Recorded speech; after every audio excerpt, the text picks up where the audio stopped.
কিন্তু আমাদের কাজ কিন্তু শেষ হয় নাই। নতুন দায়িত্ব আমাদের কাঁধে এসেছে।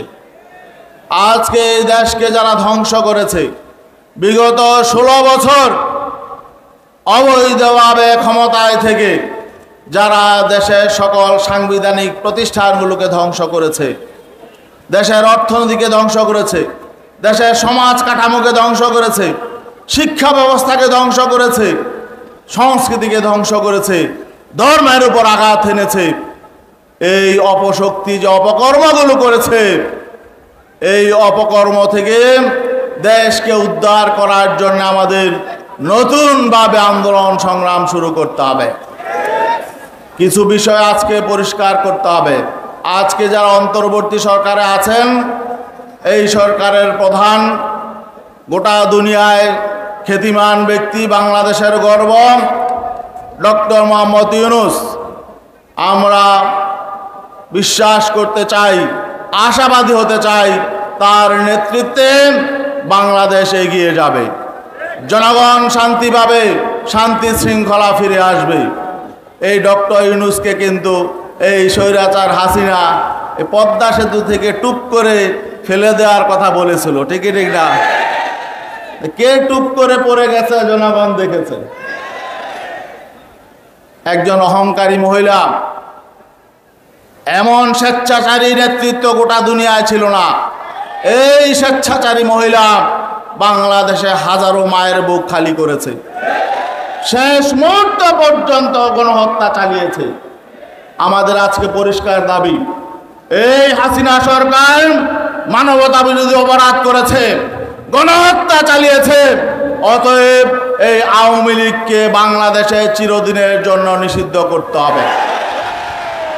আর মানবতা বিরোধী অপরাধ এবং গণহত্যার দায়ে এই আওয়ামী লীগের যারা মন্ত্রী ছিল, যারা প্রশাসনে তাদের কথায় গণহত্যা চালিয়েছে, তাদেরকে বিশেষ ট্রাইব্যুনালে তাদের বিচার করতে হবে।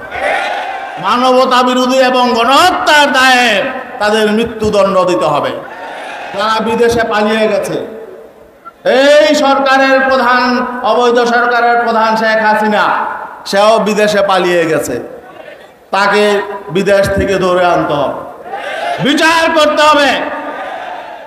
এখনো কিছু কিছু মানুষ দেখলাম গোপালগঞ্জে লাঠি সোটা নিয়ে নেমেছে, প্রধানমন্ত্রীকে নাকি ফিরিয়ে আনবে। হ্যাঁ, তাকে কে পাঠিয়েছে বাইরে? এদেশের মানুষ তো তাকে যেতে দিত না, সে তো পালিয়ে গেছে। আমরা অবশ্যই তাকে ফিরিয়ে আনবো ইনশাআল্লাহ। হাসিনাকে ফিরিয়ে এনে তার প্রায়শ্চিত্ত এখানে তাকে ভোগ করাতে হবে। হাজারো মায়ের বুক খালি করেছে, মানবতা বিরোধী অপরাধ করেছে, দেশকে ধ্বংস করেছে, জাতিকে বিভক্ত করেছে। আমরা ঐক্যবদ্ধ জাতি। এখানে হিন্দু, মুসলিম, বৌদ্ধ, খ্রিস্টান, যে যে ধর্মের থাক, যে যে শ্রেণী পেশার থাক, সবাই আমরা ঐক্যবদ্ধ। কিন্তু আওয়ামী লীগ এই জাতিকে বিচ্ছিন্ন করেছে, বিভক্ত করে তারা শোষণ করার চেষ্টা করেছে। আমরা গত শুক্রবারের আগের শুক্রবার এখানে বলেছিলাম, এই সরকারকে পুলিশ রক্ষা করতে পারবে না, বিজিবি রক্ষা করতে পারবে না, আর্মিও রক্ষা করতে পারবে না। রক্ষা কিন্তু করতে পারে নাই। জালেম আজ হোক কাল হোক, জালেমের পতন অবশ্যম্ভাবী। ইতিহাস থেকে তারা শিক্ষা গ্রহণ করে নাই।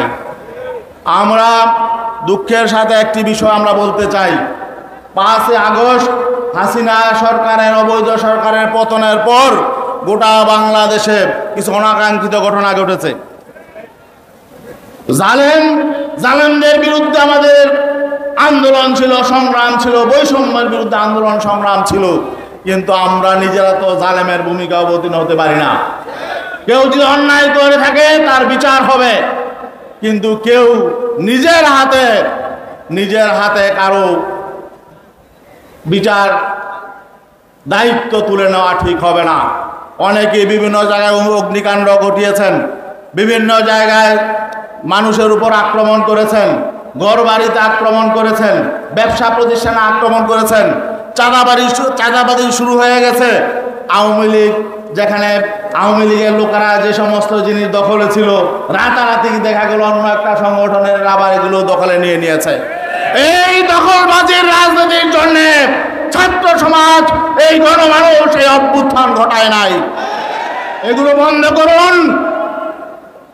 আজকে যারা দখলবাজির রাজনীতি আবার নতুন করে শুরু করেছেন, মানুষের উপর জুলুম শুরু করেছেন, চাঁদাবাজি শুরু করেছেন, এগুলোর রিপোর্ট কিন্তু আমরা রাখছি, আপনাদেরকেও ছাড়া হবে না। আমরা অন্তর্বর্তী সরকারকে বলতে চাই, আপনারা কঠোর হস্তে এগুলো দমন করুন। আপনাদের সাথে আমরা আছি। ইসলামী আন্দোলন বাংলাদেশের নেতাকর্মীরা এই অন্তর্বর্তী সরকারের যে কোনো ভালো কাজের সাথে আছে। এই সরকার যাতে সফল হয় আমরা সেই চেষ্টা করব ইনশাআল্লাহ। আরেকটা বিষয় বলতে চাই, আমরা যেমন এদেশের মানুষ আন্দোলন সংগ্রাম করেছি, আমাদের প্রবাসী রেমিটেন্স যোদ্ধারাও আন্দোলন করেছে, ঠিক না ভাই? কিন্তু দুঃখজনক বাস্তবতা হলো সেই ইউএইতে সংযুক্ত আরব আমিরাতে আমাদের সেখানে রেমিটেন্স যোদ্ধারা একটু প্রতিবাদ করেছিল। সেখানে যদিও প্রতিবাদ করা সেই দেশে আইনে নিষিদ্ধ, তারপরেও তারা আবেগে তারা প্রতিবাদে নেমেছিল। আমি বর্তমান এই অন্তর্বর্তীকালীন সরকারকে বলতে চাই, আপনারা এই রেমিটেন্স যোদ্ধাদেরকে সেখানে অ্যারেস্ট করা হয়েছে, 15 বছরের জেল দেওয়া হয়েছে, তাদেরকে জেল থেকে মুক্ত করে দেশে ফিরিয়ে আনার ব্যবস্থা করুন। দ্রুত গতিতে আপনারা আরব আমিরাতে সরকারের সাথে কথা বলুন, যোগাযোগ করুন। রেমিটেন্স যোদ্ধারা কোনো অন্যায় করে নাই, তার দেশপ্রেমিক নাগরিক, দেশের স্বার্থে তারা কথা বলেছে, তাদেরকে ফিরিয়ে আনার ব্যবস্থা করুন। যারা বিদেশে বসে আন্দোলন করেছেন তাদেরকে আমরা অভিবাদন জানাই, ধন্যবাদ জানাই।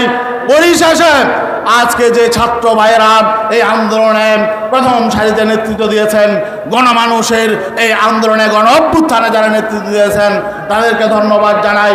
আপনারা এই বৈষম্য বিরোধী আন্দোলন শুরু করেছেন, এই আন্দোলন যাতে মানুষের কল্যাণে ভবিষ্যতে একটি কল্যাণ রাষ্ট্র গঠন পর্যন্ত থেমে না যায়, মানুষের অধিকার যাতে মানুষ ফিরে পায়, শোষণ বৈষম্যহীন একটি সমাজ প্রতিষ্ঠা হয় এবং আমাদের মুক্তিযুদ্ধের যে অঙ্গীকার ছিল মানবিক মর্যাদা, সামাজিক ন্যায় বিচার, অর্থনৈতিক সাম্য প্রতিষ্ঠা যাতে হয়, এ ব্যাপারে আপনারা আশা করি যথাযথ ভূমিকা পালন করবেন। আর এই যে অন্তর্বর্তীকালীন সরকার, এদের প্রতি আমাদের বিশেষ দাবি থাকবে, যেন তেনভাবে একটি নির্বাচনের উদ্যোগ আপনারা নেবেন না। নির্বাচন হতে হবে সঠিক। কোন সন্ত্রাসী, কালো টাকার মালিক তারা যাতে আবার আর কোন সন্ত্রাসী সংগঠনের লোকজন আবার যাতে পার্লামেন্টে যেতে না পারে, এই ব্যবস্থা করবেন। প্রয়োজন আপনার সময় নিন, সমস্যা নেই, কিন্তু আমরা সঠিক নির্বাচন দেখতে চাই। আর সঠিক নির্বাচনের জন্য আমাদের নেতা পীর সাহেব চরমনাই ঐতিহাসিক ঘোষণা, পিআর পদ্ধতির নির্বাচন, প্রপোর্শনাল রিপ্রেজেন্টেটিভ সিস্টেমের নির্বাচন আমরা দেখতে চাই।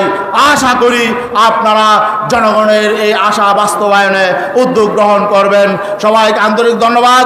আর আমাদের অনেক ভাই শাহাদত বরণ করেছেন, আহত হয়েছেন, আমরা তাদের জন্যে, আর যারাই আহত হয়েছে, নিহত হয়েছে, সরকার তাদের পাশে থাকবে, আমরাও ইনশাআল্লাহ তাদের পাশে থাকবো। এই বলে শেষ করছি। আসসালামু আলাইকুম রহমতুল্লাহ।